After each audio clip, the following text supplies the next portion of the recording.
Well, I'm a little more concerned after I looked so bad last night. But really, look, I hate to be the boring guy in the media, but Anthony Davis is injured and Dennis Schroeder is out for health and safety protocols. He's really their only other ball handler who can take some of the pressure off LeBron. It's kind of like wake me up until those guys get back. Now, I'll be concerned if we start hearing things like Anthony Davis's injury is lingering or it's more serious than we thought. But these guys don't care about playoff seeding. They don't care much about home court. They just need to get to the playoffs intact. Yes, would it be nice if they were playing better, if Wes Matthews would hit more shots and some of these role players would step up? Sure, but this team is about LeBron and AD, and I can't read too much into anything that happens when AD is not playing. Yeah, I totally agree. And I think when you put together the injuries on top of the fact that All-Stars coming, LeBron's not excited about going to play All-Star, so that's probably probably weighing into it a little bit. But you do have injuries. You have a seasoned team, a championship team on a quick turnaround who are now in the midst of the next season trying to repeat. And you're going to have lulls, especially right before All-Star game. I think this team, when they get healthy and they come back out of All-Star, they're going to come back firing on all cylinders. And I don't think home court will be as important this year without a big crowd in the arena. So I don't think that's weighing on their minds too much. The three guys, everybody's right about this. AD, Schroeder out. No fans in the stands. The Lakers are the Lakers. And as long as they still got LeBron James, they're good to go. Let me just say this.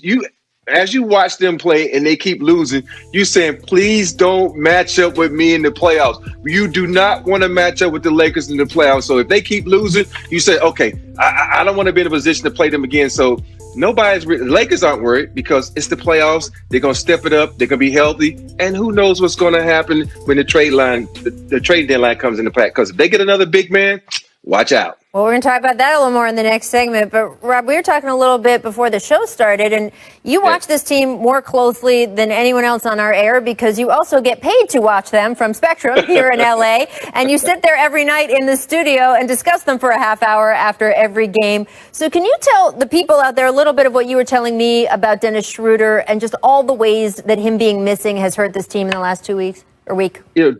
Dennis the Menace is one of those guys that doesn't get talked about enough. He is an incredible ball handler. He takes a lot of pressure off LeBron. He's one of those guys that's crafty around the rim. You look at what Rondo did for the Lakers last season in the championship. That's what Dennis Schroeder does him in 2.0 version. He can get to the rack. He can shoot jumpers. He can hit threes a little bit better. But the most important thing and what the Lakers miss him the most is when he picks up other players in the backcourt. That wears the other team down defensively and offensively. So he's turning guys. He's doing things. He's been that menace that they like him to be. And people, somebody like Zach doesn't appreciate things like that. When guys doesn't show up in the stats, they play defense like that to get a ball up and do things like that. So Dennis the Menace is being missed just as much as AD. Zach, I was going to move on to the Celtics, but please respond if you care to. I'm not going to respond to this big shot, Rob. It's all these big shots. He thinks he can take shots at me. I'm not even going to dignify it. I will say the one thing that's different, though, for the Lakers this year is the competition. The Clippers, I think, are at least more cohesive. The Jazz are for real. The path out of the West is going to be harder. So it is one thing that's different. Like, they're going to need to play at a really high level the entire playoffs. So there is one difference. I would like to see them get clicking, but they got plenty of time. All right, let's move on, in fact, to the Celtics. Their struggles continued last night. Trae Young, 33 points. Danilo Gallinari dropped 38 off the bench. The Celtics lost their third straight game. They dipped to 2 games below 500.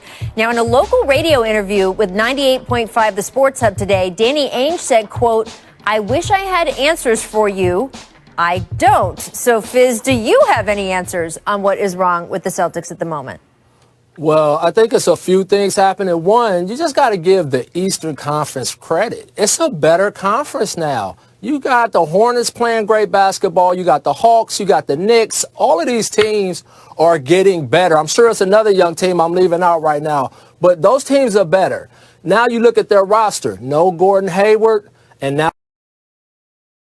Marcus Smart is out, and now they're have to play a lot of small guys. And so what you're seeing is parts of the game where their defense isn't clicking for them, or offensively they may not be drawing fouls or getting the shots that they necessarily want. But I wouldn't be worried about these guys. They've been through a lot. The 2 All-Stars are rising to the occasion, and you're going to see better basketball as the season moves forward.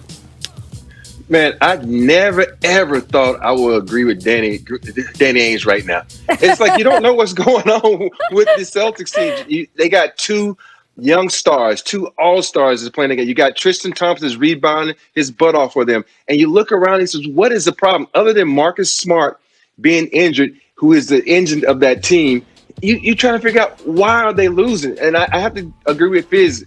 The East is a lot better.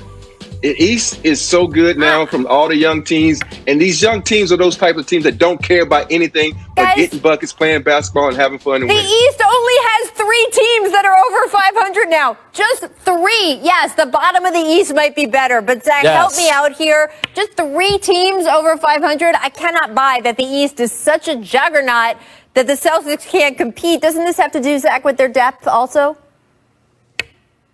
Well, if the East is so good, how about the East owners vote for 1 to 16 playoff seating so we just get the top 16 teams in? How about that, juggernaut Eastern Conference? Look, the Celtics, Gordon Hayward left for nothing. Mr. Trade Exception has not played any games for the Celtics this year. Trade Exception is not a real human being. Marcus Smart's injured, and that has left the Celtics playing too many guys around Jason Tatum and Jaylen Brown who are really either kind of standstill shooters or just grunt guy rebounders like Tristan Thompson and Daniel Tice.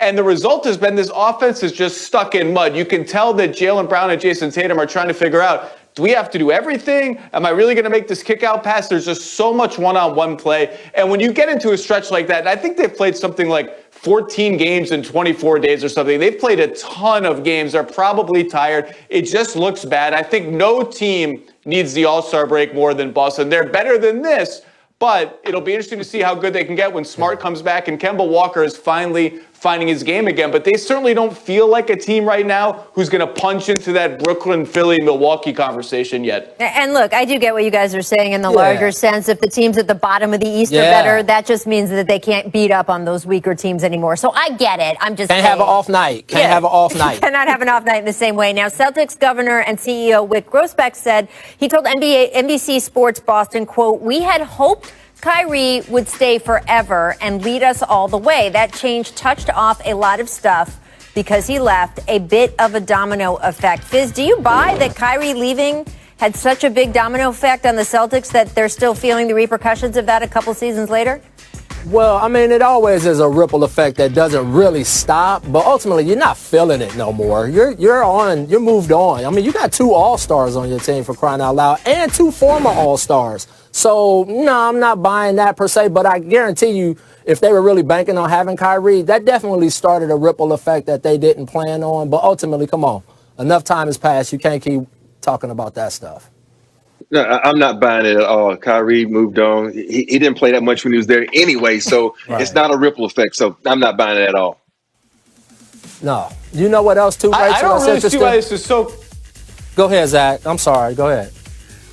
I was going to say, I don't know why this is that controversial. Like Kemba's not playing very well. Kyrie's playing out of his mind. I think implied by this is the Celtics' plan A way back when was Kyrie is going to be the draw that helps us trade for Anthony Davis and gets Anthony Davis to stay. And that plan all blew up in their faces. So I think there is some truth to this. I also think it's kind of like, duh, why mention it? Well, also, this team has made 2 of the last 3 Eastern Conference Finals. So I'm not sure I would look at Kyrie leaving. I can't even keep track of days on the calendar. A year and a half ago, 2 years ago, the last year has been 10 years. Anyway, I wouldn't necessarily point to that. I think there's some other roster issues they have got to get going with. All right, Robert and Coach Fizz are taking a segment off. They will be back later in the show, though, so don't go too far, gentlemen. Coming up, we are going to get a bunch of our insiders together because it is officially 1 month from the NBA trade deadline. So who are the buyers and sellers?